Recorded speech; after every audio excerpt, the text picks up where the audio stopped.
field itself. You can think of it this way. That which is love-filled and coherence-filled tends to be triangular in form. It is stable, it is solid, but yet flowing. That which is draining or depleting of energy, you can think of that as a square or a hard angle that has no reciprocal flow, you see? So that is what is called an unintegrated geometry that operates in the brain. It hasn't come into coherence. It just keeps reviewing the incoherence. Yes?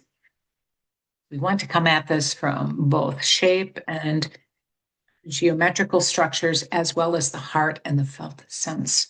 Now, the task before you, for those of you who wish to pick up this mantle, is to be aware of when the square and the jagged edges are being experienced in your brain or in your heart or in your gut, for that matter, and to notice that is something in and of itself.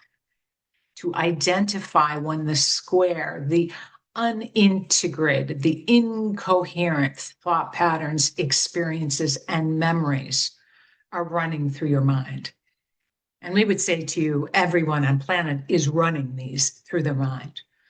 And we don't want you to get overly stressed about every thought being in a coherent manner. That would be impossible from our point of view. But when you can remember or tune into, this is incoherent, this is draining, the next thing that the brain goes into is perhaps guilt, shame, sorrow about these thoughts, about these experiences, and about these memories. Yes? And that is natural for your journey as well. But when you are building new geometry of consciousness, which is available to the species on planet writ large, everyone's at different and varying levels of awareness. Some will never engage in this awareness in their lifetime, and all of that is perfectly fine and okay. They may be living out their incarnational patterns for their own soul's evolution in some manner. But for those of you who engage with this teacher, we know that you are interested in working with and through these patterns.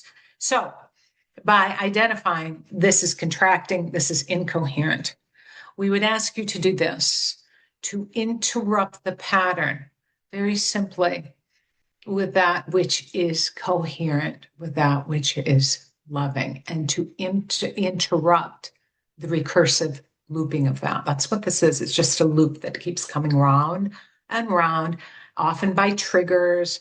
Some of that is just your foundational pillar of thoughts that engage with you or you engage with on a daily basis.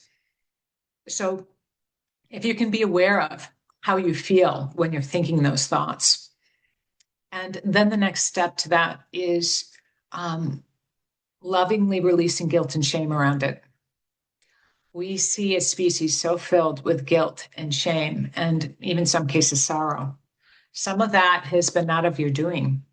A lot of that has not been of your doing. It has been the programming of the energies and the qualities around you as you are in young development mode. And then, yes, of course, everyone has incoherent, out of love experiences with many others on the planet, with many systems on the planet. This is all true. But when we invert that and we look at things toward an eye of coherence, the triangle flowing energy, and that which coherence in its own form is a love. It is love. Love is limited, perhaps, but in our view, love is that which is in flow and that which is in consciousness, you see.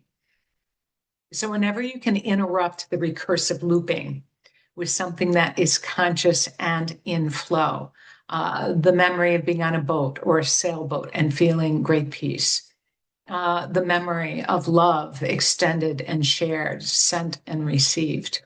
You can also pick this up with tools through